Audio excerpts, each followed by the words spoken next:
Hello everyone and welcome back to another Wolf Players Escape from Tarkov video.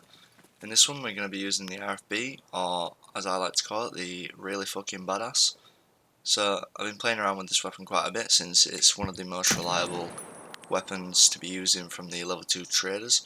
You can buy this from Peacekeeper for around $480 I think it is. It works out to roughly about 60,000 rubles, which is pretty cheap for something that can fire M80s. M61s and M62s. Check out this sniper scav and we run up to the top of the mountain. After this we dip down to the sawmill to check the jackets and the safe flash drives and other items that I might need for my early quests. But unfortunately it's all been looted and we don't really find too much. Talking a little bit more about the gun, I found the scope over at USEC camp and I've had it for a few raids or more, just sat in my stash, so I figured I'd throw it on this for a nice long range DMR. Attachments for this gun, really easy to put on. Once you get level 2 Mechanic and Peacekeeper and Skier, you start getting a range of different scopes along with Jaeger as well, where you can get the 2x Monster scope I want to call it. I can't remember what it's called, to be honest. But that's a decent scope if you don't have anything that's like 4 to 6 times. The 2x is pretty good for medium to long range. So we've seen this player scav here, still using the R.F.B in the same range you've seen from the first two clips. Taking some shots. I don't fully know the range of this, but by the time I'd finished this little gunfight and seen my end screen, figured out that it's exactly 200 meters from here to where I kill him in a second in this cabin. So the DMR, I noticed that with the R.F.B, it's not got too much bullet drop. With basic M80s, I'm only using M80s in this because it's the only round I can afford up until I get the flea, which is coming within the next video, so make sure you stick around for that as well. It won't be too long until that's released. But in this one we're still working to that level 20 mark. So we're taking some shots. I want to see if I could penetrate the metal shack, with it being the new system, but we dome him as he comes out the door anyway. Once I've reloaded and repacked everything, I run down to the closer cliffs and eventually I spot someone in the distance. Another player scav that's either just spawned in or with his buddy or something, but he's just lingering about in this back part of the woods. I couldn't get him to stay still long enough to get a clear shot. In the end I only fire at him just as he's about to run out of my vision and I miss anyway. Or I may hit him once, but he still gets away. The only issue I find with the R.F.B is that you can't attach lasers or flashlights because it doesn't have any different style guards, nor can you change the handle of the R.F.B even though it states that you can swap it with certain attachments. So like I think I got a skeletonized AR-15 handle or something like that, a skeletonized grip, pistol grip anyway, and when I tried attaching it to the R.F.B, because it's the full stock gun receiver and everything's all attached, you can't physically remove the pistol grip and attach a new one. So that kind of confused me a little bit. I can't remember what I had seen it on, but it was definitely there saying the R.F.B could use it, but when you go and click on the inspect window of the R.F.B, it's not there to change the grip at all.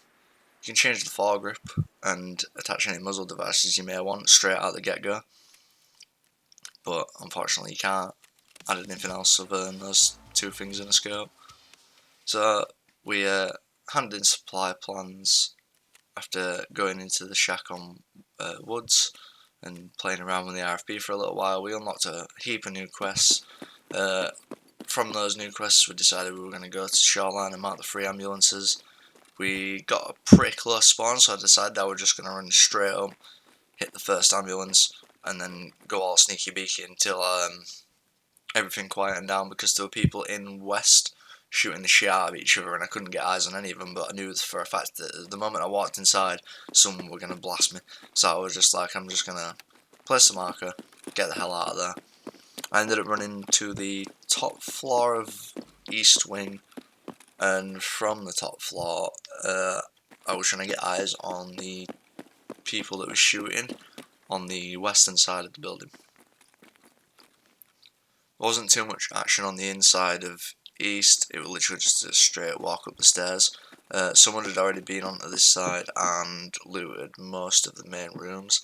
At this point, didn't have any keys to actually use other than the table key room, which is already open with the bloody handprint on the wall to my left there. So, in the end, I decided to just move up onto the roof. We got a little snippet of that guy's legs there, just run behind the building.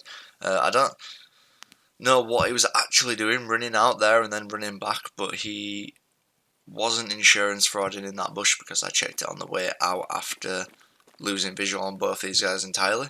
So they ran up to admin's side and then towards the, I can't remember the name of it now, whatever the green smoke extract is just to the northern side of Shoreline. Rock Passage? I think it's Rock Passage. So yeah, they ran to Rock Passage. I got pretty close to them, but neither of them tried to engage me really. They were just trying to get like awkward angles to flank me if I decided to push one of them. So I was just like, I'll leave you alone. I ran them alone, played Inspector on this dead body here where they'd killed 2 players. The first one being the inside there where we seen the grizzly on the floor next to him. We grabbed that just because it was there.